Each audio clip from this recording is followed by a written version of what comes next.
Hi, this is Will Gray 42. The reason why I'm making this video today is because I've been paying attention to comments that have been being said on my videos. Now, I'm all down for you to say whatever you want. If you write me something nasty, I will do my very best to try to help find common ground. But there's been some stuff being said that I have to comment on. I mean, these are my videos that are being commented on, and I'm not even in the conversation anymore. It's 3 or 4 other people's commenting back and forth, and I have a responsibility to do this, so I'm here. Before I get into the meat of this, I want to tell you about a couple of people. The first person I'm going to talk about is probably one of the people I've been talking to the longest. His name is Marvin. Hey Marv, how's it going? He lives in Poland. Now, I don't speak Polish. He's been learning English, and he can speak enough of it to communicate with me, and I can communicate back. And he asks me questions, and I talk to him, and so on and so forth. But this man is learning my language to speak with me. Right on. And every letter he says, "I'm so sorry for my grammar." This is not necessary, man. You don't need to do that. I think it's an honor that you're learning my language so you can speak with me, and I'm not learning any Polish back. Alright? Don't worry about your grammar. It's all good. The next person I want to tell you about is a guy named Moslander 999.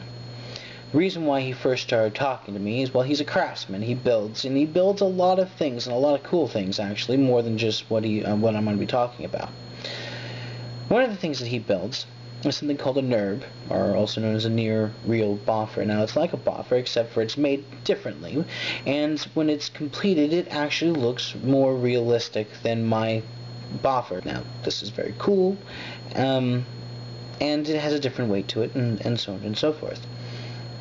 When we started talking, there was never really any conversation about, oh, well, NURBs are so much better than boffers because of this, or boffers are so much better because of that, or whatever. It was, hey, look, another craftsman. How's it going, man? Yeah, I see that you make stuff. That's so cool. This is what I make. It's different, and I do it because of this. And I tell him, oh, well, I use boffer because of that, and so on and so forth, and we communicate just fine.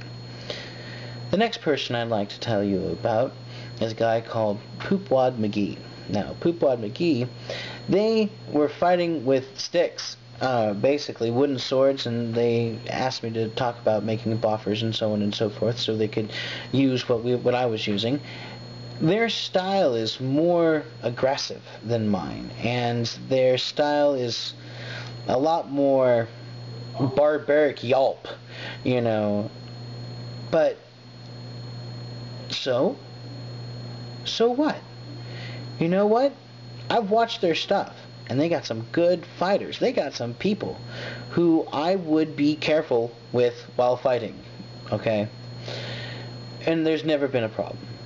The next person I want to talk about is a guy called Ogun Shi. Ogun Shi makes latex weapons, and we didn't start talking on that basis at first. What we talked about originally is, I made a video, lesson 6, the code in which my school is based on, and I said something, or I didn't explain it right. He and I had a misunderstanding of communication. I'd like to make a retraction on that video, in that I was explaining the concepts of the way of thinking about my school, the tenets that we use, and I mentioned that strength and dexterity weren't important. Strength and dexterity are important, alright? People drill themselves over and over and over to get muscle memory, so not only do they grow strength, but their bodies learn just to make those proper movements, which raises the dexterity. If you have Stephen Hawking's versus Conan the Barbarian, Conan the Barbarian wins. Even though Stephen Hawking is a brilliant man. Well, if you give him enough time and that he has time to plan ahead, you won't make it. But that's not the point.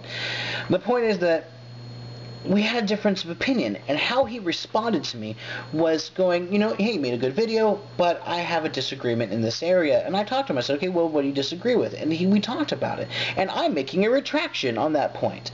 As well, I also mentioned, don't put a boffer in your mouth, it's a bad idea, even though there are some weapons that are specifically designed for the mouth. I didn't mention that point, and that's a point that I'm correcting because of him as well. All right? But he came to me with respect and honor, and we have been friends ever since. These people have never once had negative words with us back and forth. We don't fight. I don't go, oh, well, my way's better, or your way's, or oh, well, my way's better, because I use latex, or I use NERB, or I use buffer, or I use rattan, or live steel. The next guy that I'm going to be talking about, right, teaches kendo, real kendo, he usually uses rattan for teaching, but he also uses live steel, and he has a couple of videos where he uses live steel. Alright? When we communicate back and forth, all we communicate back and forth is the concept that we want to get together and talk so we can share ideas, share concepts. And this guy's a master at a world-known martial art. But in my opinion, it's because he realizes that only a fool thinks they know it all. Alright? You can always learn more. You can always learn more from the weirdest of places, too. And I have nothing but respect for him. Is the Sacred Fire Dojo. You should check out his stuff.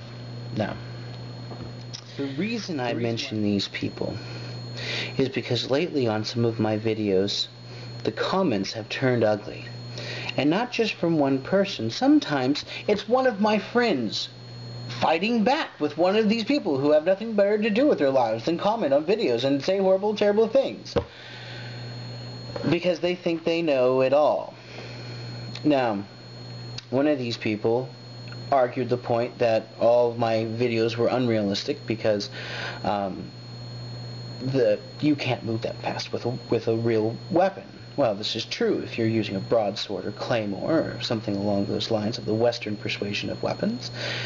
But any of the Eastern styles would allow you to continue your fluidity and dexterity, as much as that we do anyway. But since he was not aware of this point, he felt that what we were doing was unrealistic and had to make his comment about such things. Which really brought to attention what's going on.